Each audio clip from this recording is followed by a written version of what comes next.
चलिए friends 67 PPSC का quick revision series देखते हैं। तो पहला क्वेश्चन है, पारा तथा ब्रोमीन भी एक तत्व है जो द्रव रूप में पाए जाते हैं। तो इसको ध्यान रखना है, एक तत्व है, ठीक है ना, ब्रोमीन और पारा जो कि द्रव रूप में लिक्विड फॉर्म में पाए जाते हैं, ठीक है ना, इसको ध्यान रखना है। ओके, उसके बाद में देखते हैं नेफ्थलीन, आयोडीन, कर्पूर, ठीक है ना, अमोनियम क्लोराइड, ये क्या है, सब्लिमेशन यानी कि उदरपातन के उदाहरण है। उदरपातन क्या होता है कि जैसे ठोस से डायरेक्ट गैस में, है ना, लिक्विड फॉर्म में आए बिना डायरेक्ट गैस में जब बदल जाता है तो उसको हम सब्लिमेशन कहते हैं, उदरपातन कहते हैं। आपने देखा होगा जब कपूर जलाते हैं तो लिक्विड फॉर्म में थोड़ी आता है, वो ठोस से डायरेक्ट वो गैस में बदल जाता है। उसके बाद में है रक्त से नशीले पदार्थों को अलग वर्ण लेखन विधि यानी कि क्रोमेटोग्राफी से होता है। वर्ण लेखन को क्रोमेटोग्राफी बोलते हैं, वर्ण लेखन को क्रोमेटोग्राफी बोलते हैं। तो इस तरह से क्वेश्चन पूछा जाता है कि अगर ब्लड में नशीला पदार्थ है तो उसको कैसे अलग किया जाता है, तो वर्ण लेखन विधि द्वारा क्रोमेटोग्राफी से अलग किया जाता है। ठीक है, नेक्स्ट देखते हैं, एक इलेक्ट्रॉन का द्रव्यमान एक हाइड्रोजन परमाणु के द्रव्यमान का लगभग 1/1840 होता है। ठीक है ना, 1/1840 होता है। उसके बाद में है किसी तत्व के परमाणु के नाभिक में उपस्थित इकाई धन आवेश की कुल संख्या या उस तत्व के नाभिक में उपस्थित प्रोटॉनों की कुल संख्या को उस तत्व का परमाणु संख्या कहते हैं। तो ये बहुत ही ईजी है, परमाणु संख्या किससे बोलते हैं, यानी कि एटॉमिक नंबर का ये परिभाषा है, डेफिनेशन है। ओके, नेक्स्ट देखते हैं, तत्व के परमाणु जिनकी द्रव्यमान संख्या समान किंतु परमाणु संख्या असमान होते हैं उसको आइसोबार कहते हैं। तो आइसोबार को हिंदी में समभारिक भी बोलते हैं, समभारिक, है ना, आइसोबार को समभारिक भी बोलते हैं। उसके बाद में है गामा किरण की वेधन क्षमता सबसे अधिक होती है। देखिए अल्फा, बीटा और गामा किरण जो होती है, तो इसमें जो गामा किरण है इसकी वेधन क्षमता सबसे अधिक होती है और इसकी जो गति होती है, इसका जो वेग होता है प्रकाश के वेग के लगभग बराबर होता है। ठीक है ना, और जो गामा किरण है इस पर कोई आवेश नहीं होता है, इसको भी ध्यान रखना है। गामा किरण का वेग प्रकाश के वेग के लगभग बराबर होता है। ठीक है ना, उसके बाद में देखते हैं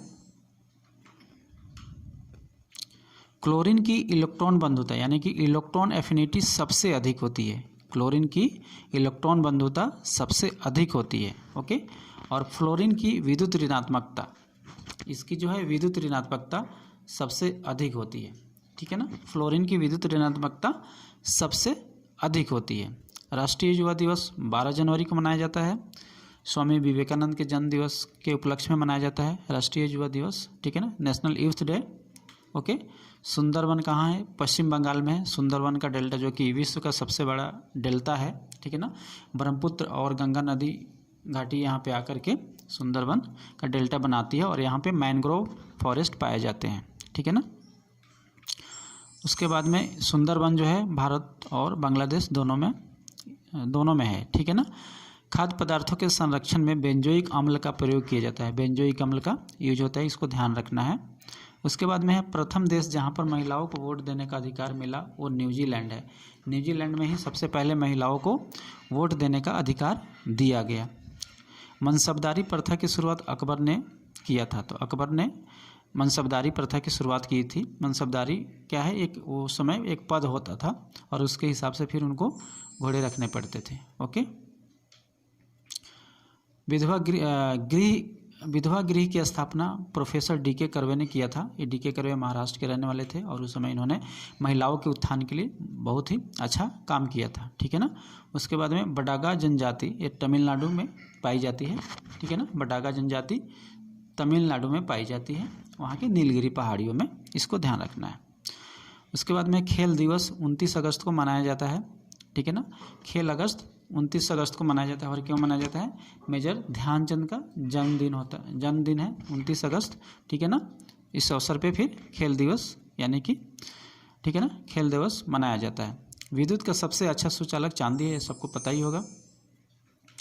उसके बाद में नेक्स्ट चलते हैं, CFL का पूर्ण रूप क्या है। CFL जो बल्ब आता है इसका फुल फॉर्म क्या होता है, तो कम्पैक्ट फ्लोरिसेंट लैंप होता है, कम्पैक्ट फ्लोरिसेंट लैंप होता है, ठीक है। उसके बाद में न्यूनतम ताप संभव है, तो न्यूनतम ताप कितना है -200 डिग्री 273 डिग्री सेल्सियस, ठीक है ना। इसको अगर केल्विन पैमाने पे करेंगे तो 0 डिग्री केल्विन होता है, ठीक है ना, 0 डिग्री केल्विन होता है। और आपको पता है कि जो डिग्री सेल्सियस है उसमें 273 जोड़ने पे, ठीक है ना, केल्विन फिर प्राप्त किया जाता है, ठीक है ना। तो जो सबसे मिनिमम टेम्परेचर है 0 डिग्री केल्विन है, और फिर उससे 273 डिग्री से नीचे चाहिए तो -273 डिग्री सेल्सियस हुआ, ठीक है ना। तो उससे फिर नीचे टेम्परेचर नहीं होता है। अब देखिए ताप के बढ़ने से ध्वनि की चाल बढ़ जाएगी, ठीक है ना। तो इसको ध्यान रखना है कि ताप के बढ़ने से ध्वनि की चाल बढ़ जाती है। उसके बाद में है किसी परमाणु के नाभिक से बीटा कण के निकलने से उसकी परमाणु संख्या 1 बढ़ जाती है और भार में कोई परिवर्तन नहीं होता है, ठीक है ना। देखिए किसी भी परमाणु के नाभिक से जब बीटा कण को निकालते हो तो उसके परमाणु संख्या क्या है 1 बढ़ जाएगी, परमाणु संख्या 1 बढ़ जाएगी। बस इतना ध्यान रखना कि केवल परमाणु संख्या बढ़ेगी और भार में कोई परिवर्तन नहीं होगा। लेकिन अगर गामा किरण को निकालते हैं तो उसमें न भार में परिवर्तन होगा और ना ही परमाणु संख्या में परिवर्तन होती है। लेकिन अल्फा कण को निकालते हैं तो यहाँ पे अलग मामला है, इसके परमाणु संख्या में 2 की कमी हो जाती है, परमाणु संख्या में 2 की कमी हो जाती है और भार में 4 की कमी हो जाती है, ठीक है ना। ये ध्यान रखिएगा कि ये जो है अल्फा कण जब निकालेंगे तो यहाँ पे 2 की कमी हो जाएगी, किस चीज़ में, परमाणु संख्या में, और परमाणु भार में 4 की कमी हो जाएगी। उसके बाद में पीस क्लॉज क्या है, पीस क्लॉज जो है WTO यानी कि वर्ल्ड ट्रेड ऑर्गेनाइजेशन से संबंधित है। ये पीस क्लॉज होता क्या है, पीस क्लॉज देखिए सभी गवर्नमेंट जो है ना, सभी देशों की गवर्नमेंट सब्सिडी देती है खाद्य पदार्थों पे, ठीक है ना। तो उसका जो अपर लिमिट है 10% है, और अगर उससे ऊपर नहीं देना है, लेकिन जो विकासशील देश हैं उनको छूट दिया गया है, ठीक है ना। वो 10% से ऊपर भी अगर वो क्या बोलते हैं सब्सिडी देते हैं खाद्य पदार्थों में, तब भी उन पे जो खाद्य पदार्थों से रिलेटेड जो भी प्रोग्राम है, जो भी पॉलिसी है, उसको लागू कर सकते हैं, ठीक है ना। तो विकासशील देशों को कुछ छूट दिया जाता है, ठीक है ना। और इंडिया जो पहला ऐसा देश था जो कि जो पीस क्लॉज जो है 10% का जो अपर लिमिट है उसको क्रॉस किया था, ठीक है ना। तो इसको ध्यान रखना है। उसके बाद में सूर्य का लाल रंग क्या है, प्रकीर्णन के कारण होता है, सूर्य का लाल रंग प्रकीर्णन के कारण होता है। लक्स मीटर क्या है, प्रकाश की तीव्रता को मापने का है लक्स मीटर, ठीक है। उसके बाद में आइए रडार क्या है, ये रेडियो वेव्स पे काम करता है, रेडियो तरंग पे काम करता है, ठीक है ना। पायरोमीटर है, ये पायरोमीटर से क्या है उच्च ताप को मापा जाता है ना, जो उच्च ताप होता है उसे पायरोमीटर से मापा जाता है, ठीक है ना। उसके बाद में धोने का सोडा यानी कि सोडियम कार्बोनेट का जो केमिकल फार्मूला है ना, धोने का सोडा इसको बोलते हैं सोडियम कार्बोनेट, यह है Na2CO3.10H2O, ठीक है ना, Na2CO3.10H2O, okay. Now thanks for watching this video. Please like, subscribe and share. Thanks.